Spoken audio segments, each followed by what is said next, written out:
Okay, now I had talked to you of magnetron sputtering before the intermission.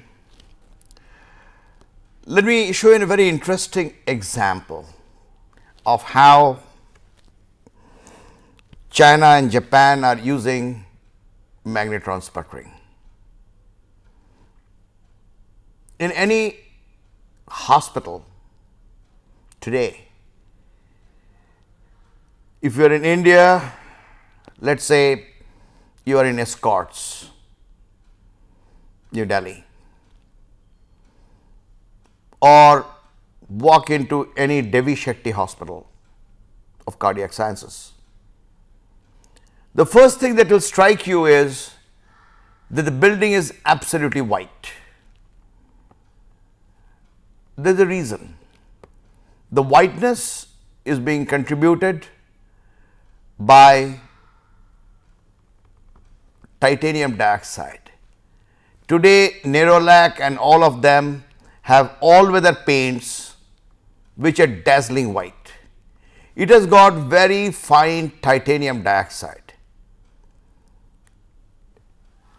What does titanium dioxide do to a building outside?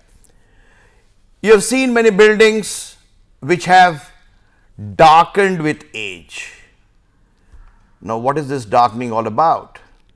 It's just that organic matter has deposited on the building walls. Let me say I am sitting in a room, classroom, air conditioned. It's at a very comfortable 25 degree. I am not sweating. Yet, please rest assured, even at this temperature when I am very comfortable, my body is emitting oil. My body is giving off water vapor, and this oil is getting deposited everywhere. On the screen that is facing me, or the camera that is facing me. That is why in semiconductor fab labs, you see people with clothes with only the eyes covered with a lens, rest is all covered, so that even their body oil does not evaporate and contaminate the semiconductor processing. Anyway, back to the walls. There are lots of cars emitting fuels and everything. These vapors, they stick on the walls. Rains come, dust settles, more organic materials, fungi develop. What does this titanium dioxide do? This titanium dioxide is on the exterior surface of the wall as a part of the paint. The titanium dioxide absorbs sunlight and reacts with oxygen to give you ozone. This ozone oxidizes all organics. Whatever is deposited.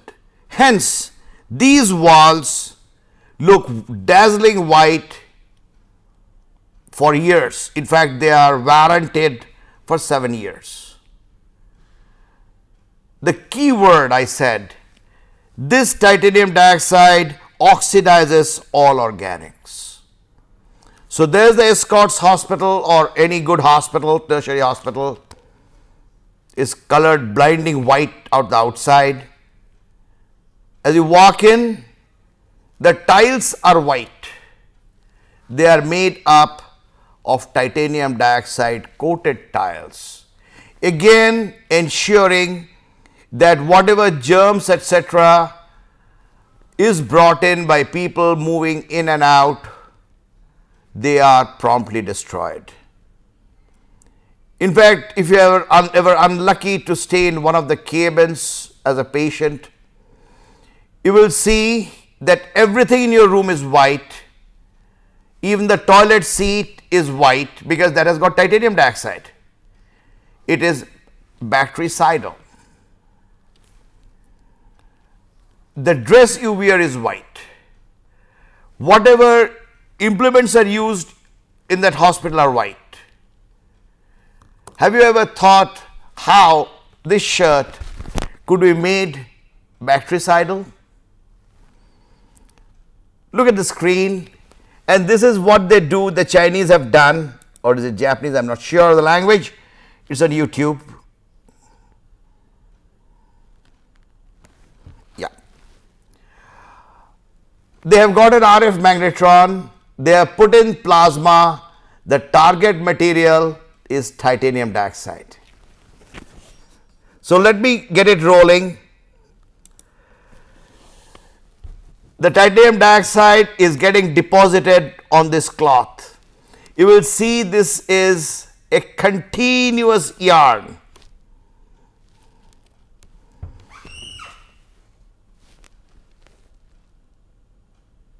Yeah, this is a continuously rolling yarn on which titanium dioxide is being deposited by RF magnetron sputtering, and it can be deposited on both the sides of the cloth because there is titanium dioxide vapor everywhere. The whole chamber is full of titanium dioxide vapor caused by sputtering, and this cloth is used for making, there you go, the bottom layer is coated. This material is used for making a bactericidal cloth which is used for hospitals. Where is it? Yeah, here comes.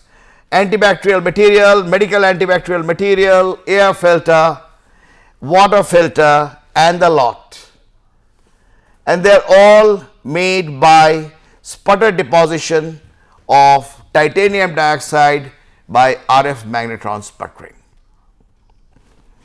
So, RF magnetron sputtering can give you, even it's still going on,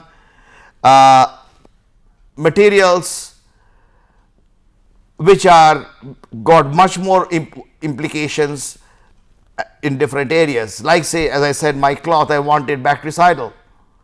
So all I do it is use RF magnetron sputtering to coat it with titanium dioxide. And this technology gives actually nano-sized titanium dioxide being deposited on the cloth. Now, I have a habit where I say that nano is a fashion word, and I do believe in it, and I have said it earlier, because the first nanomaterial was made over 4,500 years ago in Egypt, where the famed gold cup of the king Tutankhamun is really nano gold. So I would not use, I just dislike using the word nano because it's a fashion statement used by most. But in the case of the antibactericidal cloth, the video I showed you, the titanium particles are really in the range of 5 to 10 nanometers. Now, there are many other inventive ways in which RF magnetron sputtering has been used. For example, let me take the case. I want to have a coating of, let me take my own case, yttrium, barium, copper oxide.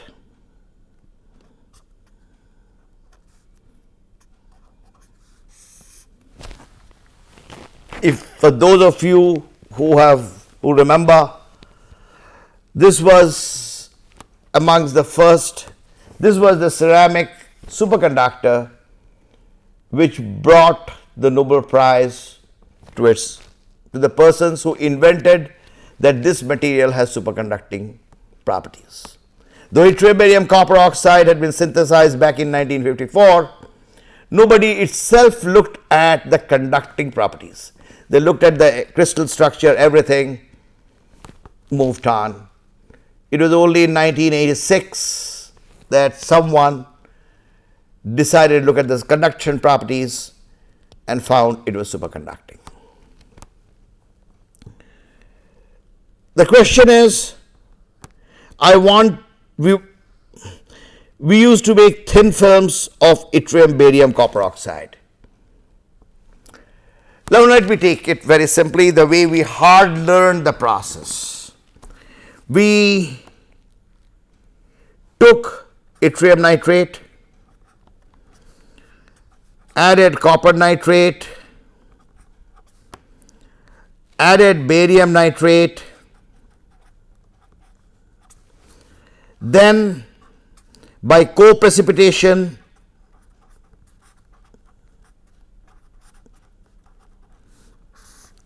we got yttrium, barium, copper, oxalate salt, heated it to get YBa2Cu3OX powder, made it into a target by after sintering, and so what we have now is basically a target of YBa2Cu3OX. Let us presume, or in fact not let us presume, this is what we did. We put it in a vacuum chamber, RF, magnetron, vacuum, argon ions, the plasma, everything, all the works. We usually found that whatever is being deposited here was not YBa2Cu3OX, what we started off from. We knew it would not be. Why? The argon ions hit. I conveniently showed, let me go back a bit. Let me go back.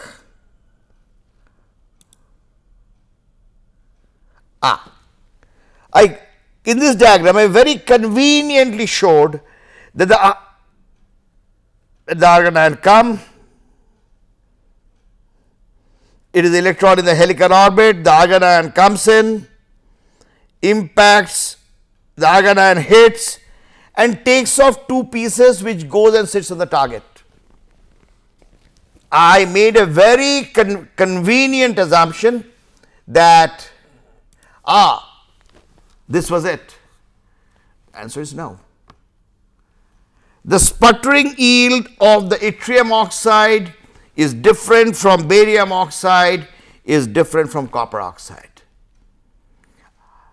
Under no circumstances was ever yttrium, barium, copper oxide deposited. It was yttrium oxide, barium oxide, copper oxide separately depending on their sputter yield. Sputter yield means the velocity of the argon ion coming, knocking it off, the striking cross section was different for the different ions. So this thin film had to be heated again, annealed to make the yttrium, barium, copper oxide, yttrium oxide, barium oxide, copper oxide which was deposited here react with each other and give us a thin film. But then again there were more complications. Never did we get yttrium is to barium is to copper in the ratio of 1 is to 2 is to 3. No way. Because the sputter yield is different. So we had to vary the composition of the target so that the sputter yield caused 1 yttrium, 2 barium, 3 copper to be deposited. So the target composition was never stoichiometric. This one has to realize. This is a problem of sputtering multi-target ceramics, because the sputtering cross section is different from everyone.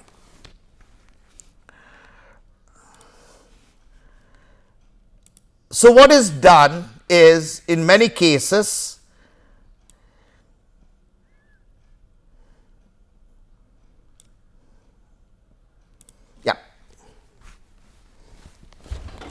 these are 4 different electron beam guns. 4 different electron beam guns. One will have yttrium oxide, second one will have barium oxide, and the third one will have copper oxide. Each of them are shuttered. The RF power, the power supplied to each of these targets are different depending on the sputter yield. The substrate is somewhere here on top.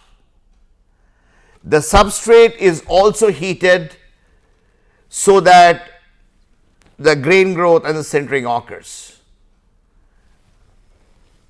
So, in RF magnetron sputtering, especially where you use multi-component materials, I talked of semiconductor industry using high K dielectrics. Well, the base dielectric is barium titanate, which may be this one. This one would be strontium titanate. This one would be lead titanate.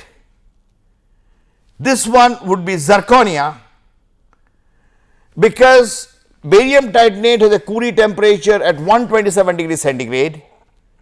Other than that temperature, it is very low. So what one has to do is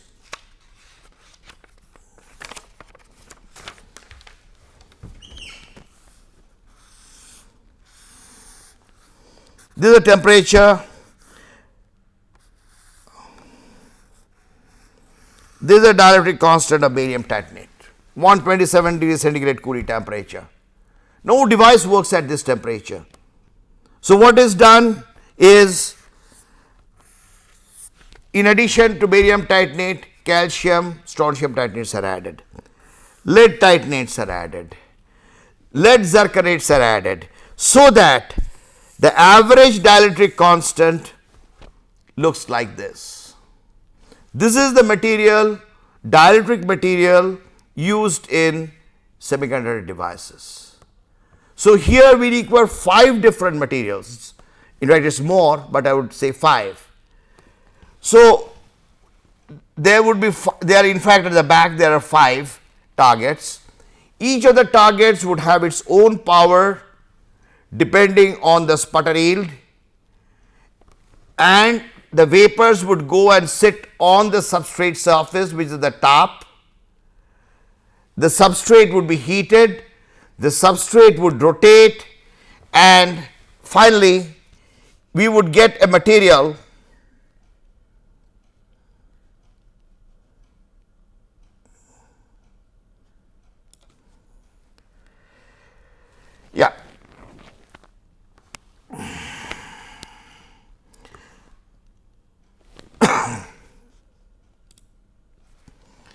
so that the different target materials would go and sit over there, finally giving us the thin film of the desired composition. So this material, this mechanism, RF magnetron sputtering, which is used mainly for ceramics. Now here, I want to go back here and stop to show you something more. Look at the white area and look at the center. What has happened is this: we had a circular magnetic field. So what happens? Over the white area, the electrons are under the action of both the magnetic and the electric fields. As a result, the electron is in a helical turn as it goes around this white circular magnetic field. And in RF magnetron, this is called the racetrack, because it is from this area the maximum ablation has occurred. You see, these are not white, the edges, because impact of the argon ions has not been there. Most of the ablation that has occurred is from the white area, because that is where the magnetic field is.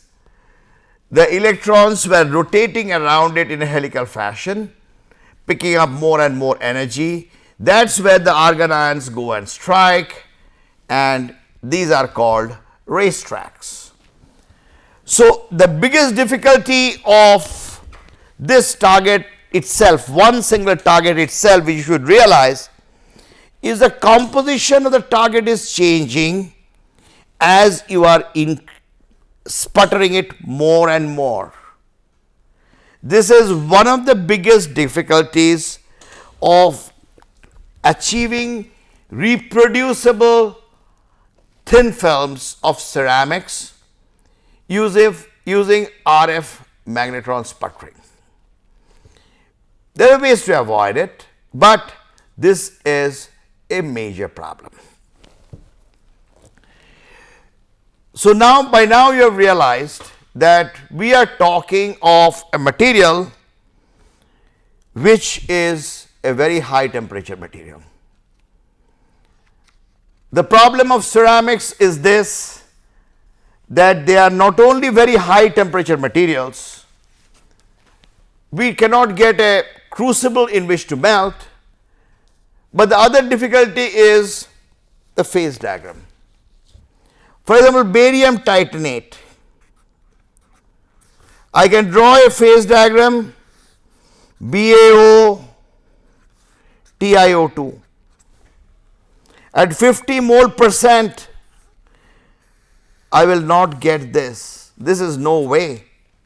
In fact, there are about 24 different compounds of BaO TiO2. I had referred to these diagrams earlier, so I am not going to repeat it. These diagrams were there when I talked of phase diagrams. So if I take barium titanate and melt it, the product I will get is not barium titanate. I will have a range of compounds of Ba, Ti and oxygen. So thermal evaporation is not a way out for ceramics. RF magnetron sputtering is a way. Lot of ceramic coatings are made using RF magnetron sputtering. But the difficulty comes A, in the form of this racetrack corrosion, B, the sputtering yields are different. So an organization has to either invest a huge amount of money on having multi-target RF magnetron sputtering, or they have to fool around with a single target by varying the composition. To give you some idea, a 4-target RF magnetron sputtering machine for my laboratory cost me 45 lakhs. If you go into full scale production unit, the price will go up 100 times. Whereas if I have a single target RF magnetron sputtering unit, I can get it for as little as 20 lakhs. But then I would have to keep fooling around with the composition. Now, there is no definitive answer to what method one should adopt. I have already said melting, thermal evaporation is not a way out, since in ceramic phase diagrams a simple eutectic as I have shown here is not there. There are too much of eutectoids, peritectics, peritoctoids, liquid separation that happens. So, is it that a ceramist would get stuck, say I cannot do it today? And the answer is no. One of the things that it does is, let me go back.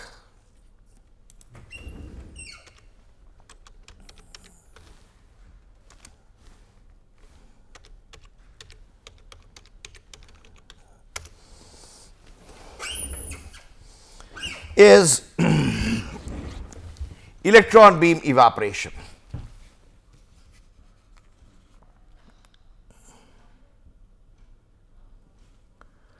An electron beam evaporator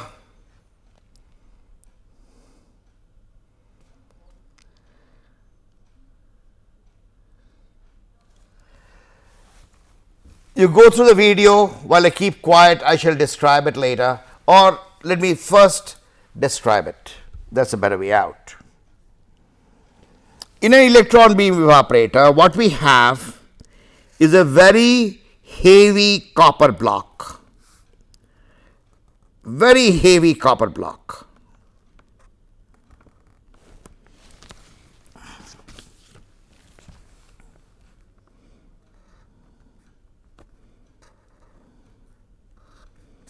Ignore this.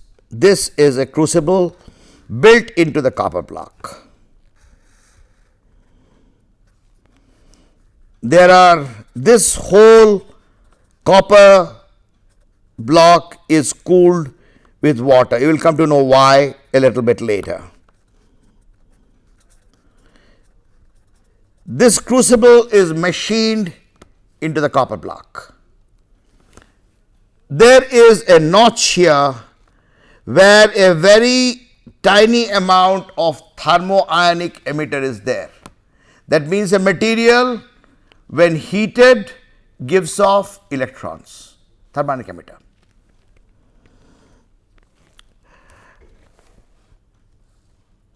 Its principle of operation is, when this is heated, it gives off electrons. There is an accelerating field over here, and there is a deflecting field over here. Why? So that the electron beam is deflected in this fashion on to this crucible. The electron beam is accelerated. It can be a 3 kV or 10 kV, and it is deflected by the magnetic field and it hits whatever is over here. The tremendous energy gained causes local melting on the surface. So now I will let the video go ahead and then pick up later.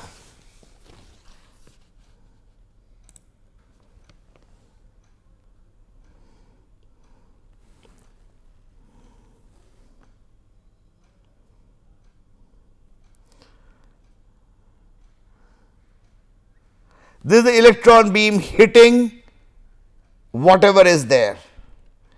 The temperatures on the surface rise to as much as 3000, 4000 degrees centigrade.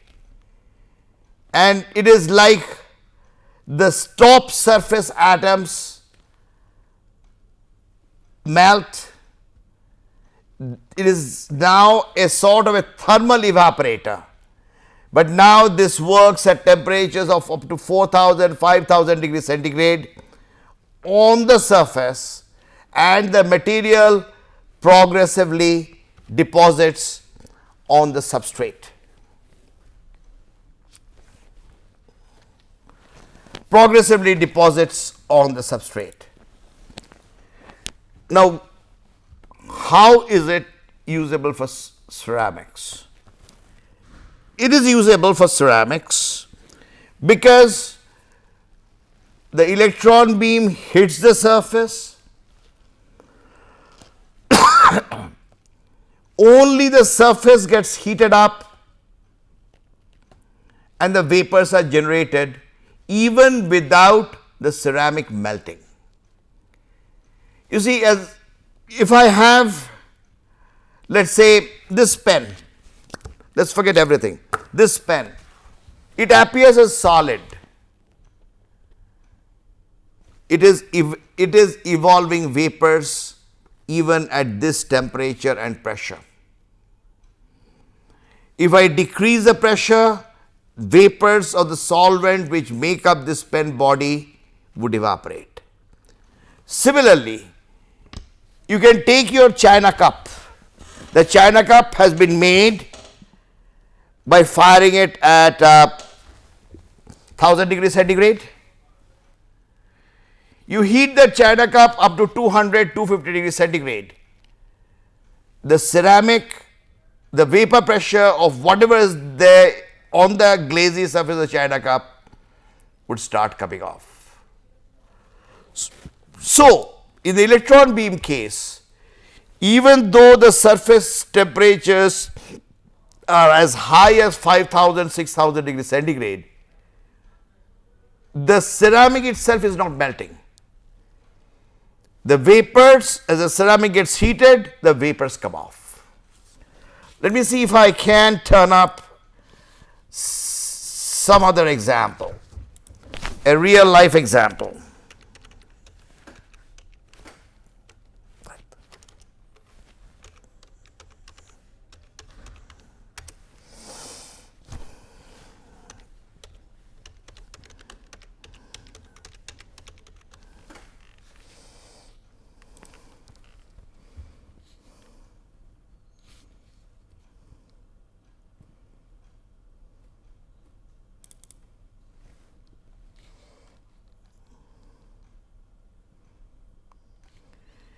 You see, the E beam is hitting the surface,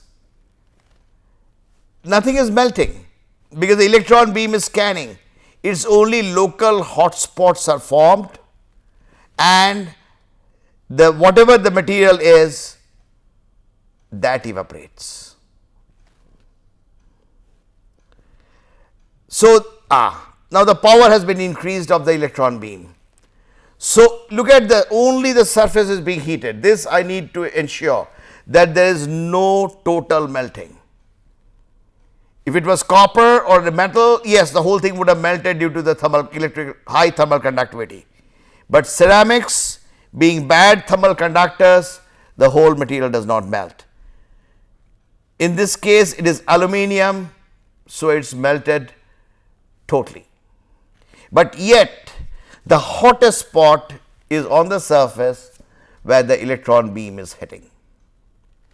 And it is from there evaporation occurs. So, using this particular system of electron beam evaporation,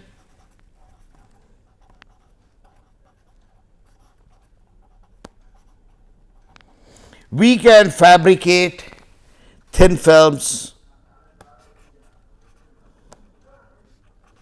of ceramics.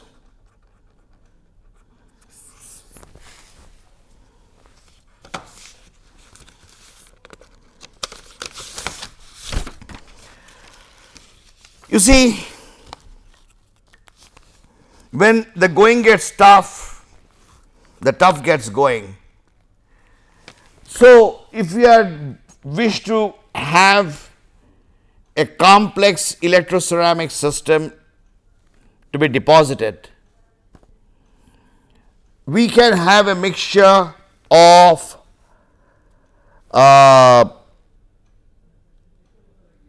E-beam, evaporation. We have got a choice of RF sputtering, RF magnetron sputtering. Just sputtering won't give.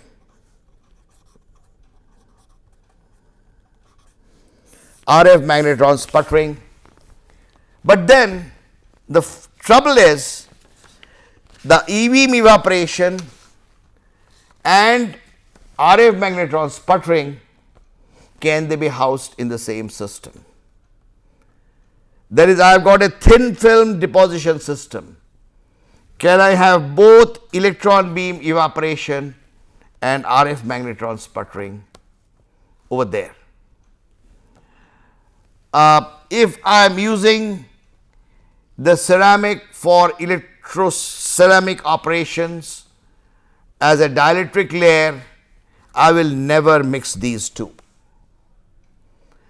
But if it is for mechanical purposes, I want a highly dense, hard layer of two different materials.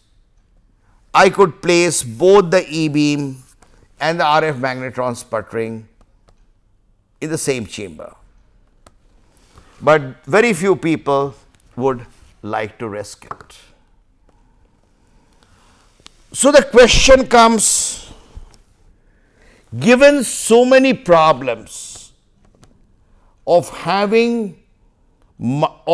getting multi-component ceramic thin films coated, especially those which require to have high fail-safe functionality, that is, they cannot fail.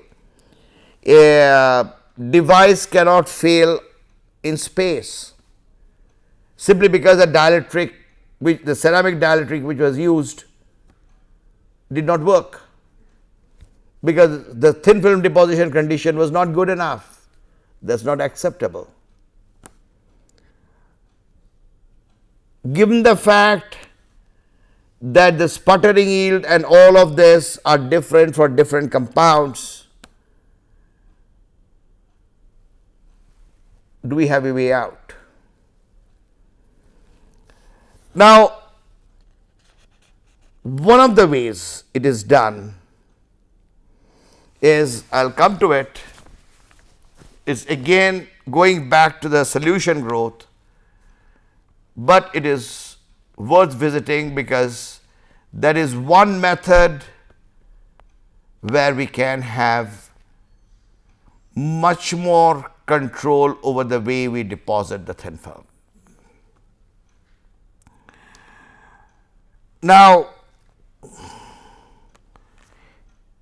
what I talked of today, spray pyrolysis, let me go back to it. There I had a nebulizer spraying a solution. It went through a hot zone and got deposited on a substrate, heated substrate, where I got a thin film.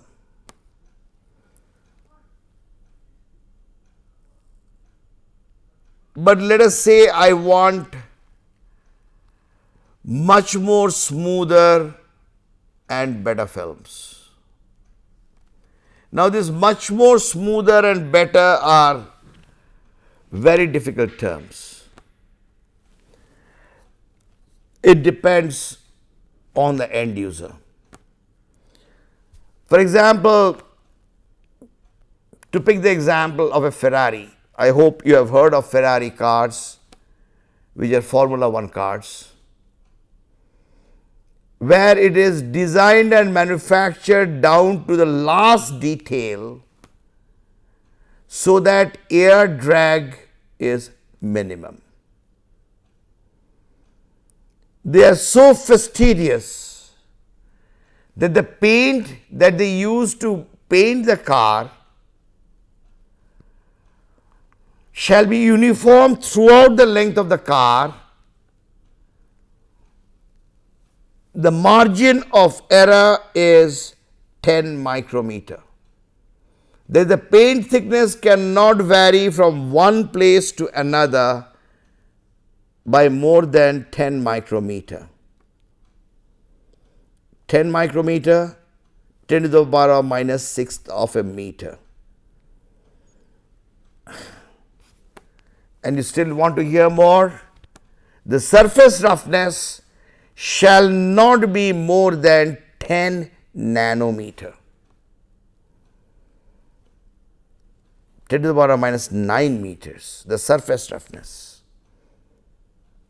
So the paint thickness shall not differ by more than 10 microns, and the surface roughness shall not vary by more than 20 nanometers, preferably 10.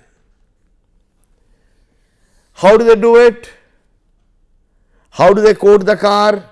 Do they airbrush? Do they brush? Answer is no. They have developed a technology of spray coating. Very fine spray coating. Let me see if I got one example here.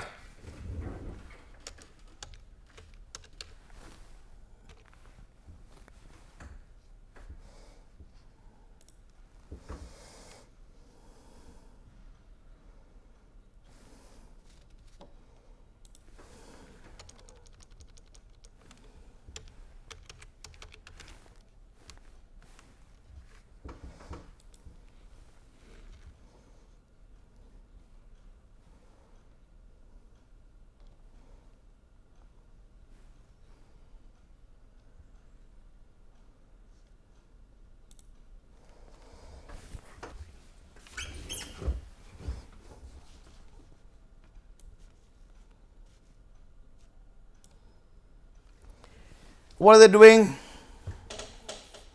They are spraying the ceramic powder through a flame so that the vapor of the ceramic coats the surface very, very uniformly. Now again, if you say, hey, what did happen to the phase diagram? Here, like in electron beam thin film deposition, the time with which the powders stay in the hot flame zone is only a few microseconds. Within that time, the disproportionation reactions don't occur. These are thermal sprays which are good enough for mechanical applications. There are other sprays also, plasma spray, for example.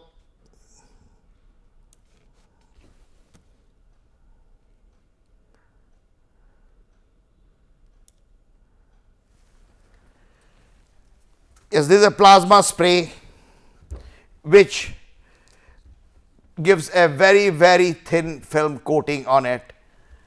So that there are various spray techniques like high velocity oxy fuel spray, plasma spray, where the powder is forced by air through a flame or plasma so that it gets heated up and then deposits on the surface. In both the cases, it is the ceramic powder which is deposited. Look at the plasma technology, plasma which is being used on the screen to deposit the film.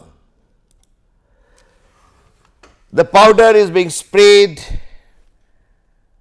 on the surface by a plasma and it is being coated with the material. So HVOF, plasma spray, they are all there. And what happens is the diagram, the flame is there, the powder is flowing from the top, it's at the edge of the flame, the plasma is driving it, and that is being deposited on the surface. It's a very thin coating. Even if the material is molten, time of flight is a few nanoseconds.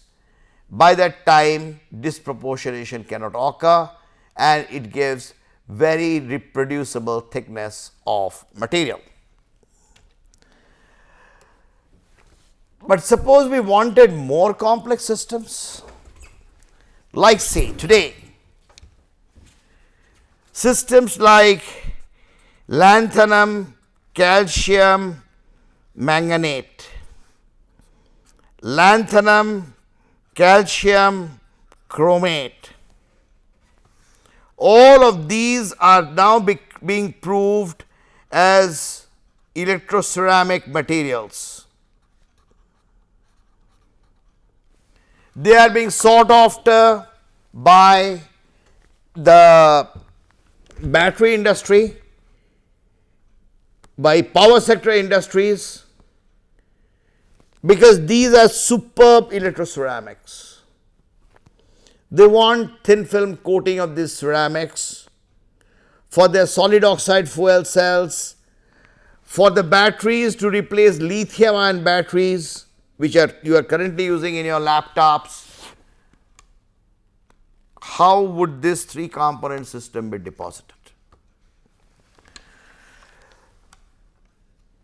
Now, there is not much of a literature available on this in the public domain, because this is still a very confidential technology which is in the development process. But the rudiments are very simple. They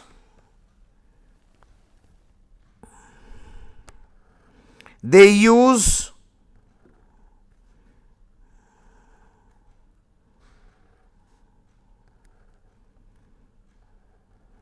what looks like a welding torch, a bit more complicated welding torch. A welding torch has the burning gas and the air or the oxidant coming in through 2 different tubes, mixing, and then it burns. Here what we have is 3 pairs of coaxial tubes.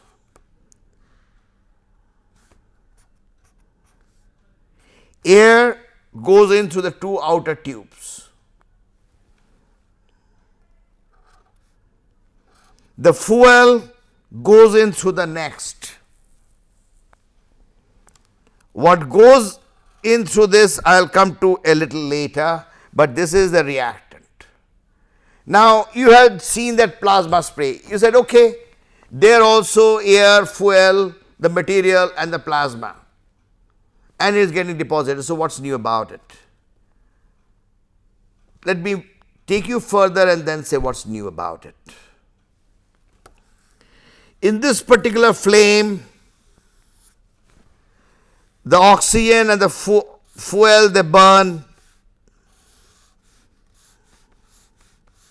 They try to push this as further as possible, and this reactant, which is really a solution of say lanthanum, calcium, manganese in desired ratio.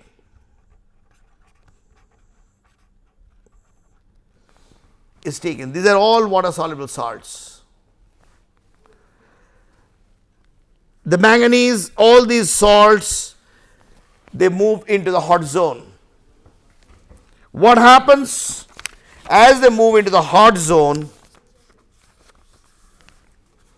The droplets, they shrink, because this is a much hotter temperature. They break up into much more finer solid droplets. Now here all this lanthanum, calcium, magnesium, manganese, they might have had different solubilities, but at this rate the powders here are all homogeneous. They are amorphous, homogeneous. As they move into the hotter zone, they form agglomerates. These are soft agglomerates of lanthanum, calcium, manganate in the proper ratio I have used. And these are the hard agglomerates. My advantage is, if I could magnify this one, what I have is a primary spray, the secondary droplets, and finally the agglomerates. So I could use this torch.